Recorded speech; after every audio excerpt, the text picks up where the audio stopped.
Hello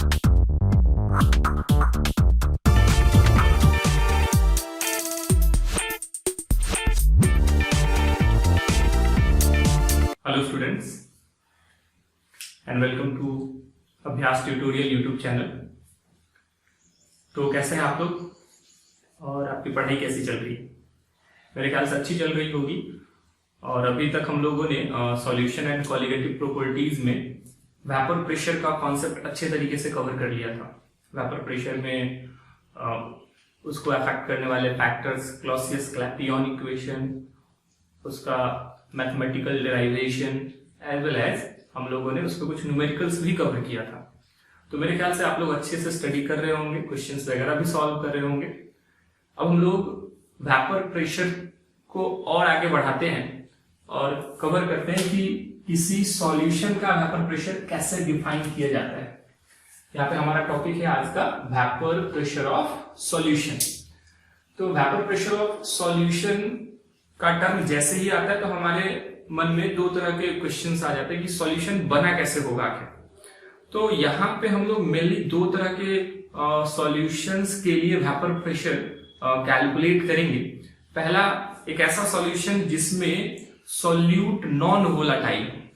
हम लोगों ने पिछले क्लासेस में दो तरह के सब्सटेंसेस के बारे में स्टडी किया था, एक वोलाटाइल सब्सटेंस और एक नॉन वोलाटाइल सब्सटेंस। आपको याद भी आ रहा होगा व्हाट इज वोलाटाइल सब्सटेंस?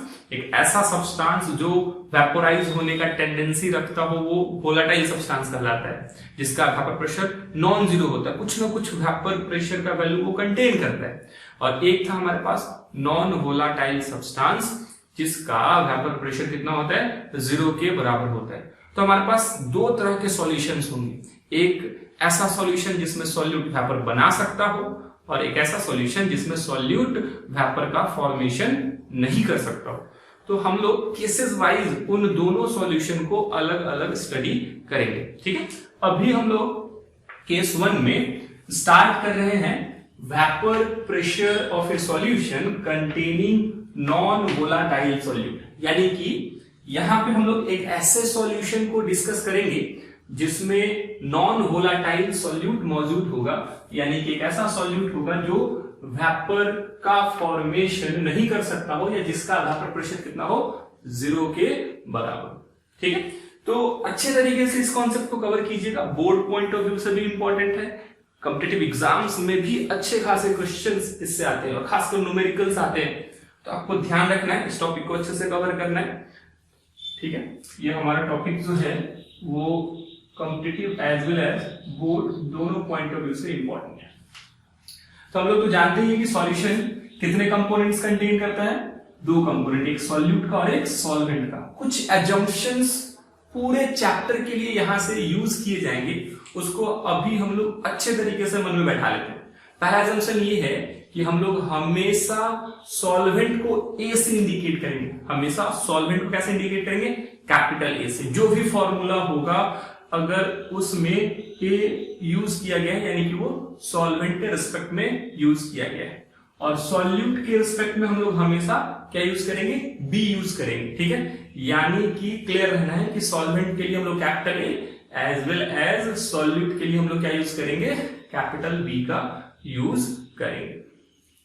अब थोड़ा सा देखें, हमारे पास जो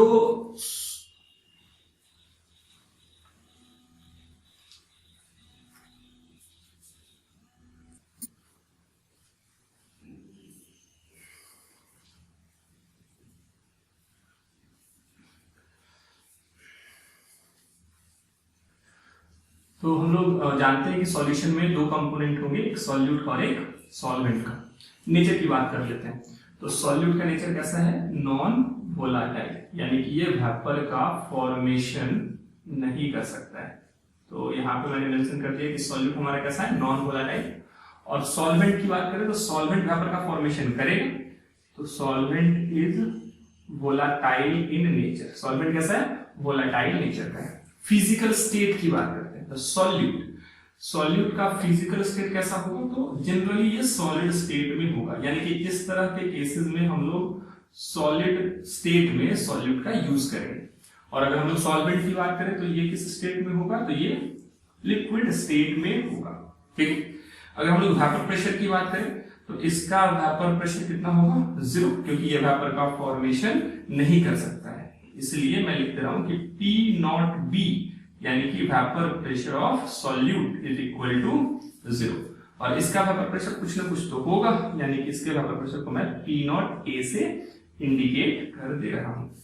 मोल्स, इसके मोल्स को हम लोग NB से इंडिकेट करेंगे और हम लोग सॉल्वेंट के मोल्स को Na से इंडिकेट करेंगे।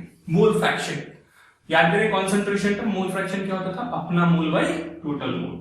तो इसका मोल फ्रैक्शन अगर लिखें तो मोल फ्रैक्शन क्या हो जाएगा बच्चों, तो इसका अपना मोल NB by total mole Na plus NB।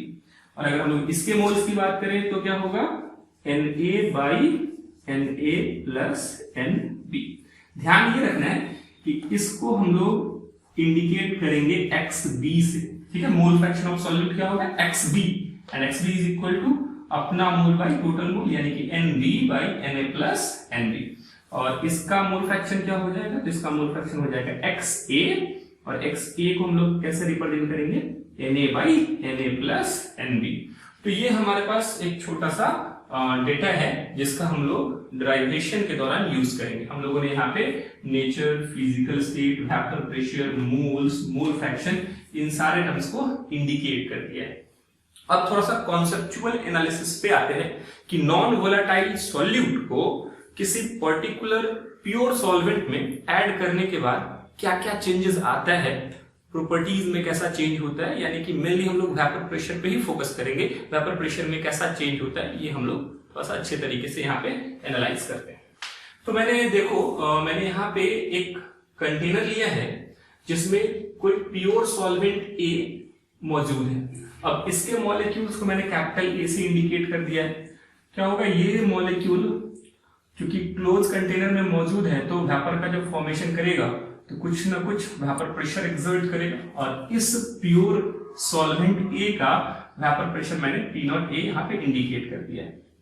जैसे ही हम लोग नॉन वोलेटाइल सॉल्यूट ऐड करेंगे तो नॉन वोलेटाइल सॉल्यूट ऐड करने के बाद जो हमारा सॉल्यूशन बनेगा उसमें A as well as B के पार्टिकल्स मौजूद होंगे और वो एक दूसरे में यूनिफॉर्मली रूप से डिस्ट्रीब्यूटेड होंगे। कहने का मतलब B के जो पार्टिकल्स हैं, B कहने का मतलब नॉन वोलेटाइल सॉल्यूट के जो पार्टिकल्स हैं वो पूरे सॉल्यूशन में यूनिफॉर्मली रूप से डिस्ट्रीब्यूट हो जाएंगे, यानी कि टॉप लेवल पे, मिड लेवल पे, बॉटम लेवल पे यूनिफॉर्मली रूप से हमको B के पार्टिकल्स देखने को मिलेंगे। तो अब क्या सिनेरियो होगा, अब हमको ये देखने को मिलेगा कि सरफेस पे A as well as B दोनों के मॉलिक्यूल्स मौजूद हैं। लेकिन अब चेंजेस क्या आया, चेंजेस ये आया कि B का जो पार्टिकल्स है वो कैसा है, नॉन वोलेटाइल, यानी कि वो वेपर का फॉर्मेशन नहीं कर सकता है। सिर्फ वेपर का फॉर्मेशन कौन कर पाएगा, A के पार्टिकल्स, यानी कि अब वेपर में कन्वर्ट होने वाले सरफेस मॉलिक्यूल्स पहले के कंपैरिजन में क्या हो गए, घट गए। और अगर सरफेस मॉलिक्यूल्स जो वेपर में कन्वर्ट हो रहे हैं वो डिक्रीज कर जाए तो हमारा वेपर प्रेशर भी क्या हो जाएगा, डिक्रीज कर जाएगा। यानी कि सिंपल वे में आप अभी से याद रख लेना कि अगर हम लोग किसी प्योर लिक्विड में नॉन वोलेटाइल सॉल्यूट ऐड करते हैं तो उसके एडिशन के बाद जो सॉल्यूशन बनेगा उसका वेपर प्रेशर प्योर लिक्विड के वेपर प्रेशर के कंपैरिजन में क्या होगा, कम होगा। अच्छा, कम क्यों हो रहा है, कोई अगर पूछे कि कम क्यों हो रहा है तो आप सिंपल में बोलना कि सरफेस पे जो मॉलिक्यूल्स पहले वेपर में कन्वर्ट हो रहे थे उसके कंपैरिजन में सॉल्यूशन में वेपर में कन्वर्ट होने वाले मॉलिक्यूल्स क्या हो गए, डिक्रीज कर गए। And due to decrease in these molecules vapour pressure भी क्या हो गया है, घट गया। यहां पे मैंने PA से वेपर प्रेशर ऑफ सॉल्यूशन को इंडिकेट किया, ठीक है। या इसी को आप क्या कर सकते हैं, vapour pressure of A in the solution. ध्यान समझेंगे, PA का मतलब क्या होगा, वेपर प्रेशर ऑफ सॉल्यूशन, या आप ऐसा भी कर सकते हैं कि A का वेपर प्रेशर किसमें, सॉल्यूशन में, vapour pressure of A in the solution. अच्छा, रिलेशन क्या होगा PA and P not A के बीच में, तो ये है प्योर लिक्विड और ये क्या है, सॉल्यूशन। तो किसका वेपर प्रेशर ज्यादा होता है बच्चों, तो वेपर प्रेशर ज्यादा होता है प्योर सॉल्वेंट का, तो P नॉट A ज्यादा होगा और PA क्या होगा, कम होगा। ठीक है।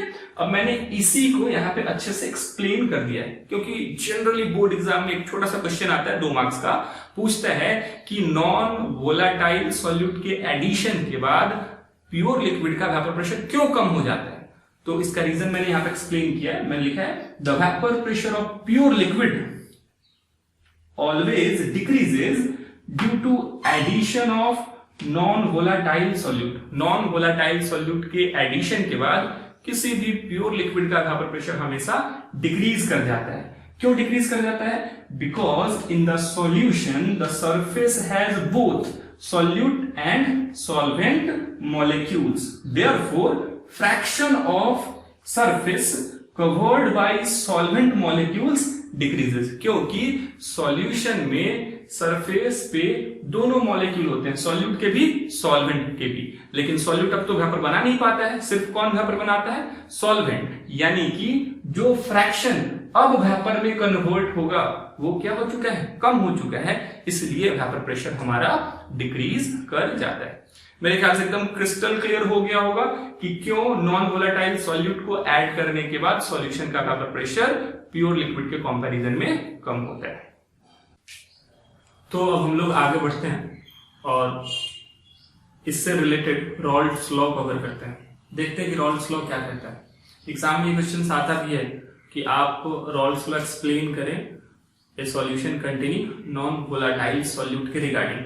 ठीक है, पहले स्टेटमेंट देख लेते हैं। स्टेटमेंट क्या कहता है? कह रहा है कि vapour pressure of any volatile component in the solution is directly proportional to mole fraction of that component in the solution. कहने का मतलब, अगर आप सोचो कि जो सॉल्यूशन हमारा बना था उसमें वेपर बनाने का काम कौन कर रहा था, तो जो हमारा सॉल्यूशन बना उसमें 2 कंपोनेंट थे, ए भी था एज वेल एज बी भी था, यानी कि सॉल्यूट भी था सॉल्वेंट भी था। लेकिन वही कंपोनेंट वेपर प्रेशर एक्सर्ट कर रहा था जो कंपोनेंट वोलेटाइल था। यानी कि सिंपल वे में आप कह सकते हो कि किसी भी सॉल्यूशन में जिसमें नॉन वोलेटाइल सॉल्यूट डिसॉल्व हो, अगर आपको वेपर प्रेशर कैलकुलेट करना है तो वो वेपर प्रेशर वोलेटाइल कंपोनेंट के मोल फ्रैक्शन पे डिपेंड करेगा। ठीक है। दूसरा स्टेटमेंट हमारा है, कह रहा है vapour pressure of A solution containing non volatile solute is only because of solvent. यानी कि अगर कोई solution non volatile solute contain कर रहा है तो उसका वेपर प्रेशर सिर्फ किसके कारण आएगा? सॉल्वेंट के कारण आएगा, और ये डायरेक्टली प्रोपोर्शनल होगा मोल फ्रैक्शन ऑफ द सॉल्वेंट के। यानी कि सिंपल एकदम फंडा है, क्लियर सा है। आप कह सकते हैं कि vapour pressure of solution is directly proportional to the mole fraction of solvent. Solvent को ही क्यों ले रहे हैं? क्योंकि सॉल्वेंट ही वेपर बनाने का काम कर रहा है, सॉल्यूट का तो वेपर फॉर्मेशन में कोई कंट्रीब्यूशन नहीं है। यानी कि हम ऐसा कह सकते हैं, यहां पे मैं लिख रहा हूं अकॉर्डिंग टू रॉल्ड्स लॉ, मैं यहां पे ऐसा मेंशन कर सकता हूं according to Raoult's law, according to Raoult's law क्या लिख सकते हैं? तो vapour pressure of solution, vapour pressure of solution को हम लोग कैसे इंडिकेट करते हैं? PA से। Vapour pressure of solution is directly proportional to mole fraction of solvent. PA क्या है? वेपर प्रेशर ऑफ सॉल्यूशन है, और XA क्या है? मोल फ्रैक्शन ऑफ सॉल्वेंट। अगर मैं प्रोपोर्शनैलिटी का सिंबल हटाऊं तो एक कांस्टेंट लाऊंगा, जिस कांस्टेंट को K से मैं इंडिकेट कर रहा हूं, यानी कि हमारा PA इक्वल टू क्या हो गया? K into XA।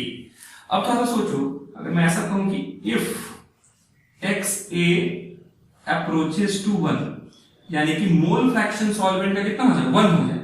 तो जैसे ही मोल फ्रैक्शन सॉल्वेंट का 1 होगा तो सॉल्यूट का मोल फ्रैक्शन कितना हो जाएगा? 0। यानी कि हमारा सॉल्यूशन कन्वर्ट हो जाएगा प्योर सॉल्वेंट, और अगर वो प्योर सॉल्वेंट में कन्वर्ट हो जाएगा तो उस केस में हमारा जो PA है वो किसको अप्रोच करेगा? P0A को, क्योंकि जो प्योर सॉल्वेंट होता है उसका वेपर प्रेशर कितना है? P0A के बराबर। तो अगर मैं यहां पे पुट करूं तो ये P0A हो जाएगा, ये हमारा K, और XA का वैल्यू हमने कितना पुट कर दिया? 1, तो ये K इंटू 1, यानी कि हमको यहां से क्लियर हो गया कि k का वैल्यू कितने के बराबर, P नॉट a के बराबर। यहां से ये क्लियर हो गया। अब अगर हम लोग इसी k का वैल्यू इस इक्वेशन में पुट कर दें, तो इक्वेशन में पुट करने के बाद हमको मिलेगा Pa इक्वल टू, k का वैल्यू कितना पुट कर देंगे, P नॉट a, और हमारे पास इधर क्या है, XA।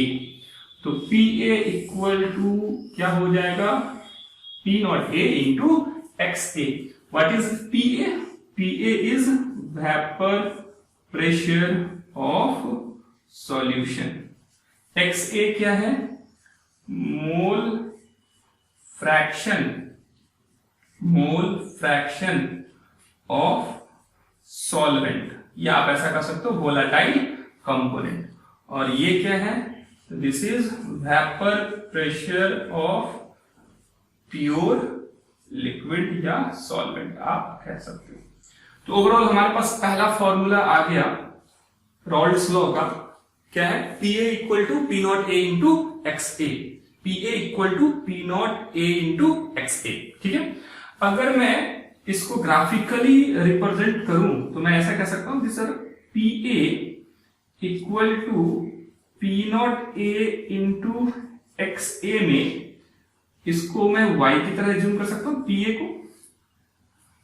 P नॉट A ये है vapour pressure of pure liquid, और हमको पता है कि किसी भी लिक्विड का वेपर प्रेशर सिर्फ और सिर्फ किस पर डिपेंड करता है, टेम्परेचर पे। टेम्परेचर बदलेंगे तो उस लिक्विड का वेपर प्रेशर बदलेगा। लेकिन हम लोग ये सारा ऑब्जर्वेशन कांस्टेंट टेम्परेचर पे करते हैं, और अगर टेम्परेचर कांस्टेंट है तो बच्चा लोग ये भी क्या हो जाएगा, कांस्टेंट हो जाएगा, यानी इसको हम लोग m से इंडिकेट कर देते हैं। ठीक है, और ये हमारे लिए मोल फ्रैक्शन वेरिएबल हो जाएगा, क्योंकि अलग अलग मोल फ्रैक्शन के अनुसार हम लोग सॉल्यूशन बना सकते हैं। तो हमारे पास एक इक्वेशन हो गया y इक्वल टू mx, और y इक्वल टू mx क्या होता है, एक स्ट्रेट लाइन जो कहां से पास करता है बताओ, ओरिजिन से पास करता है। y इक्वल टू mx क्या किसको इंडिकेट करेगा, स्ट्रेट लाइन को पासिंग थ्रू ओरिजिन। तो मैं यहां पे x एक्सिस पे क्या रखता हूं, मोल फ्रैक्शन। x एक्सिस पे क्या रखता हूं बाबू, मोल फ्रैक्शन। ठीक है, x एक्सिस पे प्लेस कर दिया मोल फ्रैक्शन, और y एक्सिस पे प्लेस कर देते हैं वेपर प्रेशर। ठीक है, या आप ऐसे कह दो कि y एक्सिस पे हम लोगों ने प्लेस कर दिया Pa को, that is vapour pressure of solution को। किसको प्लेस कर दिया, वेपर प्रेशर ऑफ सॉल्यूशन को। अब हम लोग इसका ग्राफ ड्रॉ करें तो ये ग्राफ एक क्या होगा, स्ट्रेट लाइन, जो कि कहां से पास करेगा, ओरिजिन से पास करेगा, ये इस तरीके से पास करेगा। अच्छा, अब सोचो कि सॉल्यूशन का वेपर प्रेशर मैक्सिमम कितना हो पाएगा। तो जैसे ही XA का वैल्यू मैक्सिमम होगा, तो XA का मैक्सिमम वैल्यू कितना हो सकता है, 1। तो मोल फ्रैक्शन जैसे ही 1 के बराबर होगा, मोल फ्रैक्शन कितने के बराबर होगा, 1 के बराबर, तो उस पर्टिकुलर केस में हम बोलेंगे कि सॉल्यूशन का वेपर प्रेशर कितने के बराबर हो जाएगा, मैक्सिमम P नॉट A के बराबर। ठीक है, तो this is the graphical representation of this equation. तो हम कह सकते हैं कि किसी भी सॉल्यूशन में अगर नॉन वोलेटाइल सॉल्यूट मिक्स है तो उसका वेपर प्रेशर हमेशा सॉल्वेंट के वेपर प्रेशर से कम होगा। और कोई पूछे मैक्सिमम वेपर प्रेशर कब ऑब्टेन होगा, तो हम बोले कि सर उसमें आप सॉल्वेंट का मोल फ्रैक्शन कितना पहुंचा दो, 1 के बराबर, और जैसे ही ये 1 के बराबर होगा तो हमारा maximum value of vapour pressure कितना हो जाएगा, P नॉट A के बराबर। ठीक है, थोड़ा सा और इसको हम लोग दूसरे फॉर्म में कन्वर्ट करते हैं। कैसे कन्वर्ट करेंगे, तो अगर मान लो मैं ऐसा लिखूं कि हमको पता है मोल फ्रैक्शन का सम कितना होता है, XA प्लस XB कितना होता है, 1 के बराबर। मोल फ्रैक्शन का सम कितना होगा, 1। तो अगर मैं XA को रिप्लेस करूं तो क्या लिख सकता हूं, 1 माइनस XB। क्या लिख सकते हैं, 1 माइनस XB, यानी कि हमारा हो जाएगा PA equal to P not A into 1 minus XB। ठीक है, ये हमारे पास आ गया। अब मैं क्या कर रहा हूं कि इसको मल्टीप्लाई कर ले रहा हूं, तो PA इक्वल टू क्या हो जाएगा बताओ, P not A minus P not A into XB। ठीक है, अब अगर हम लोग इसको इस तरफ भेज दें, इसको इस तरफ भेज देते हैं, तो हमारे पास क्या हो जाएगा बताओ, P नॉट A, इसको यहां भेजा तो ये हमारे पास क्या आ जाएगा, minus PA equal to P not A into X B, ये हमारे पास एक नया टर्म आ जाएगा। अब इसमें थोड़ा सा समझेंगे, यहाँ पे ये नया टर्म क्या आपको कह रहा है। यहाँ पे है देखो पी नॉट ए यानी कि vapour pressure of pure liquid minus P A vapour pressure of solution. तो अगर हम लोग प्योर लिक्विड में से वेपर प्रेशर ऑफ सॉल्यूशन को घटाएं तो ये हमारा कहलाता है लोअरिंग ऑफ वेपर प्रेशर। थोड़ा सा सोचेंगे लोअरिंग ऑफ वेपर प्रेशर क्यों बोलते हैं। तो पहले हमारे पास क्या होता था प्योर लिक्विड, और जैसे ही हम उसमें नॉन वोलाटाइल सॉल्यूट ऐड करते थे तो due to addition of non volatile solute vapour pressure क्या हो जाता है, डिक्रीज कर जाता है, घटता है। और जिस वैल्यू से घटता है उसी वैल्यू को हम लोग क्या बोलते हैं, लोअरिंग ऑफ वेपर प्रेशर। अब कितने वैल्यू से घटा, तो P not A minus P ए के वैल्यू से घटा है। यानी कि हमारे पास एक और फॉर्म यहां से आ गया कि P not A minus P A equal to हम लोग क्या लिख सकते हैं, P not A into X B. जहां पे एक्स बी किसको इंडिकेट कर रहा है, मोल फ्रैक्शन ऑफ सॉल्यूट को। ठीक है,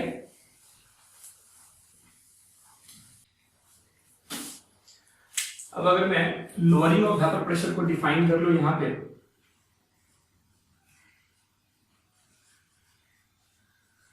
लोअरिंग ऑफ वेपर प्रेशर, तो क्या बोलेंगे, this is defined as difference of vapour pressure of pure liquid and vapour pressure of solution. यानी कि सिंपल वे में लिख सकते हैं, इट इज डिफाइंड एज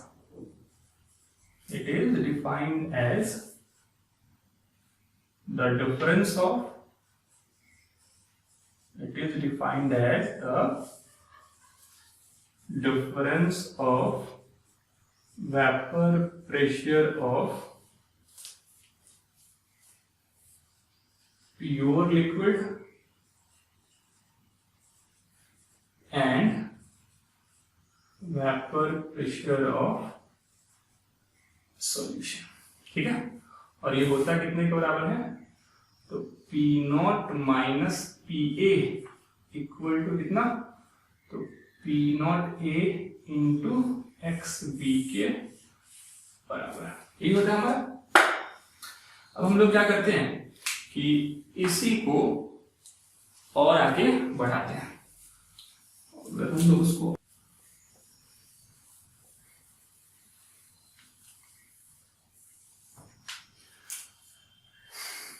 तो अगर हम लोग इसको और आगे बढ़े हम लोग क्या लिख सकते हैं, तो हम लोग लिख सकते हैं P not A minus P ए, इसको नीचे लेकर क्या करते हैं, डिवाइडेड बाई क्या हो जाएगा, P A equal to X B, इसको नीचे लेकर के आएंगे तो ये पी नॉट ए हो जाएगा। ठीक है, तो हमारे पास क्या एक नया इक्वेशन है, P not A minus P A divided by P not A equal to X B, ये हमारे पास एक नया इक्वेशन आ गया। अब इसको हम लोग क्या बोलते हैं, this is called relative lowering of vapour pressure. इसको हम लोग क्या बोलते हैं, this is called relative lowering of vapour pressure. और रॉल्ड्स लॉ के according relative lowering of vapour pressure किसके बराबर होता है, तो ये मोल फ्रैक्शन ऑफ सॉल्यूट के बराबर होता है। तो यहां पे मैं एक स्टेटमेंट सिंपल लिख दे रहा हूं, अकॉर्डिंग टू रॉल्ड्स लॉ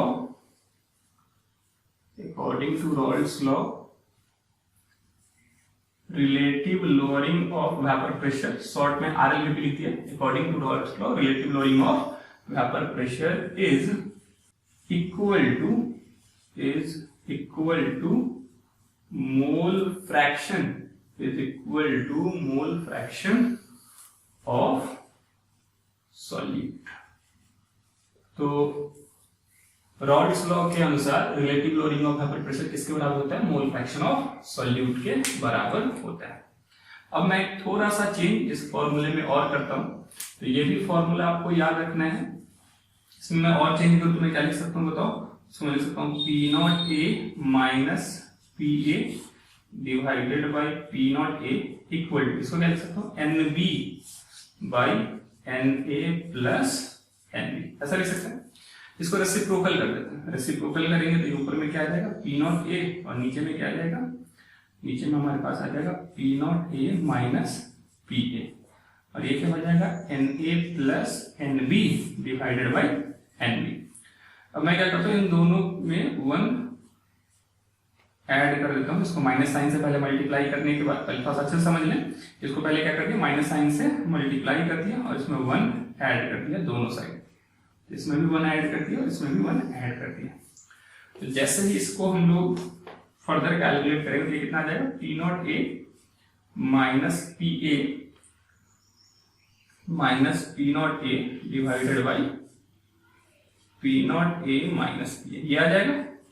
और इस तरफ क्या आएगा बताओ, ये आ जाएगा हमारे पास NB minus NA minus NB by NB। तो ओवरऑल ये वैल्यू और ये वैल्यू कैंसिल आउट हो जाएगा, ये और ये कैंसिल आउट हो जाएगा। तो हमारे पास एक टर्म आ जाएगा minus of PA by P0A minus PA equal to minus NA by NB, ये कैंसिल आउट। इसको रेसिप्रोकल फिर से कर दें तो ये आ जाएगा P0 minus PA by PA equal to NB by NA। This is the most important form, ये सबसे ज्यादा इंपॉर्टेंट फॉर्म है जिसको हमको याद रखना है, ठीक है, क्योंकि मैक्सिमम न्यूमेरिकल्स हम लोग इसके थ्रू ही सॉल्व करेंगे, ठीक है।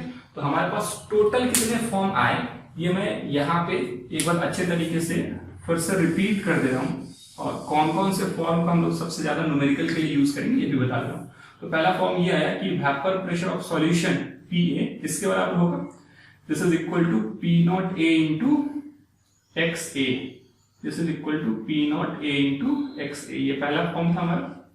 दूसरा फॉर्म क्या है, दूसरा फॉर्म आया P0A minus PA equal to क्या होता है बताओ, तो this is equal to P0A into XB, इसको हम लोग क्या बोलते थे LVP, lowering of vapour pressure. तीसरा हमारे पास क्या है, तो तीसरा हमारे पास आया P0A minus PA divided by P0A equal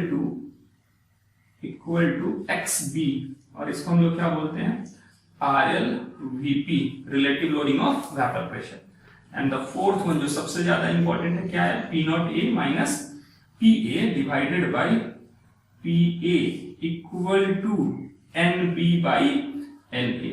सबसे ज्यादा हम लोग चौथे फॉर्म का यूज करेंगे न्यूमेरिकल्स को सॉल्व करने के लिए और ये सबसे ज्यादा इंपॉर्टेंट भी है, आपको इसको ध्यान में रखना है। तो ओवरऑल ये हमारा Rawls law of relative lowering of vapour pressure हुआ, ठीक है। और इन सारे इक्वेशंस को आप अच्छे से तरीके से कवर करें, अच्छे तरीके से समझे, फिर फर्दर हम लोग इस पे न्यूमेरिकल्स करेंगे। तो बच्चों चलिए आगे बढ़ते हैं और इस टॉपिक से रिलेटेड कुछ न्यूमेरिकल्स भी कर लेते हैं। तो यहाँ पे मैंने क्वेश्चन लिखा है 30 gram of urea is added in 45 gram of water at certain temperature. If vapor pressure of pure water is 300 mm of Hg, then calculate vapor pressure of solution, lowering of vapor pressure, relative lowering of vapor pressure, mole fraction of A and B as well as molality of solution। ये सारे terms calculate करना। मैं कोशिश कर रहा हूँ कि पीछे के कॉन्सेंट्रेशन टर्म को भी रिपीट कर लिया जाए। तो जैसे जैसे हम लोग आगे बढ़े तो पीछे के टर्म्स भी हम लोग बार बार रिवाइज करते रहेंगे, जिससे चीजें हम भूलेंगे नहीं, ठीक है। तो हमारा जो क्वेश्चन है वो कह रहा है कि ओवरऑल 30 ग्राम यूरिया का 45 ग्राम वाटर में डिसॉल्व कर दिया गया। तो डिसॉल्व करने के बाद आप बताएं कि वेपर प्रेशर सॉल्यूशन का कितना होगा। अगर प्योर वाटर का वेपर प्रेशर कितना हो 300 mm ऑफ Hg हो, फिर पूछ रहा है कि बताइए कितने से वेपर प्रेशर घटा, लोअरिंग ऑफ वेपर प्रेशर बताएं, RLVP बताएं, XA XB एंड मोलैलिटी। चलिए स्टार्ट करते हैं। तो सबसे पहले जो गिवन डेटा है वो हम लोग लिख लेते हैं। तो क्वेश्चन ने हमको प्रोवाइड कर दिया है वेट ऑफ सॉल्यूट। यूरिया को ही सॉल्यूट क्यों मान रहे हैं, क्योंकि इसका अमाउंट कम है और वाटर का अमाउंट ज्यादा है। तो ओवरऑल यूरिया चूंकि सॉल्यूट है तो इसको हम लोग बी से इंडिकेट करेंगे। तो WB इक्वल टू कितना हो जाएगा 30 ग्राम। WA सॉल्वेंट को हम लोग ए से रिप्रेजेंट करेंगे तो इसका वेट कितना है 45 ग्राम। अगर मैं लिखूं number of moles of B, तो नंबर ऑफ मोल क्या होता है बताओ, वेट बाई फॉर्मूला वेट। तो वेट इसका 30, और यूरिया का फॉर्मूला वेट अगर आपको याद है तो यूरिया का फॉर्मूला वेट हम लोगों ने कितना कैलकुलेट करा था 60। जिन लोगों को नहीं पता है उनका वो लोग ध्यान दें, उसका फॉर्मूला क्या होता है CONH2 होल ट्वाइस, और जब हम लोग फॉर्मूला वेट कैलकुलेट करते हैं तो 60 आता है। तो ये हमारे पास नंबर ऑफ मोल कितना हो गया 1/2। और अगर हम लोग number of moles of A calculate करें तो इसका वेट है 45, और फॉर्मूला वेट वाटर का फॉर्मूला वेट कितना होता है 18। अगर हम लोग इसको कट करें तो ये हमारे पास कितना हो जाएगा 2, और ये कितना हो जाएगा 5, this is 5/2। Number of moles निकल गया। अब नंबर ऑफ मोल्स निकालने के बाद हम लोग पहले क्या करते हैं XA XB कैलकुलेट कर लेते हैं। तो हमारा क्वेश्चन नंबर 4 का आंसर ये हो जाएगा XA इक्वल टू क्या हो जाएगा, XA इक्वल टू अपना मोल Na by total mole Na plus Nb। इसका अपना मोल कितना है 5/2, टोटल मोल कितना हो जाएगा तो 5/2 प्लस 1/2, यानी कि वैल्यू हमारे पास हो जाएगा 5/2 और ये 6/2। ये कैंसिल आउट, कितना आ जाएगा बताओ 5/6। इसी तरीके से अगर मैं XB कैलकुलेट करूं तो XB को कैलकुलेट करने के लिए क्या करेंगे 1 में से XA घटा देंगे, तो 1 माइनस 5/6 ये कितना आ जाएगा बताओ 1/6। तो ये हम लोगों ने मोल फ्रैक्शन कैलकुलेट कर लिया। ठीक है, अब हम लोग आते हैं वेपर प्रेशर ऑफ सॉल्यूशन। तो वेपर प्रेशर ऑफ सॉल्यूशन को कैसे इंडिकेट करते हैं बताओ बच्चों, PA से ना।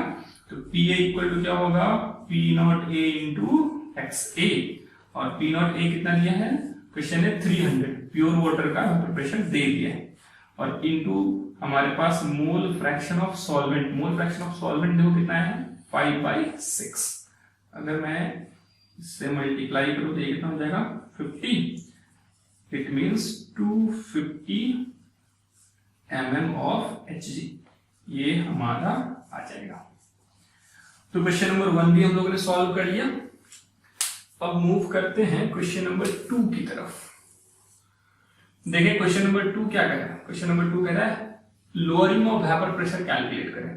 तो lowering of vapour pressure LVP से इंडिकेट करें, ये कितने के बराबर होता है, this is equal to P0A minus PA, इसी के बराबर होता है। अब इसका आगे वाला फॉर्मूला भी यूज कर सकते हैं, लेकिन ये दोनों चूंकि पता है तो इससे ही हम लोग डायरेक्ट कैलकुलेट कर लेंगे ना।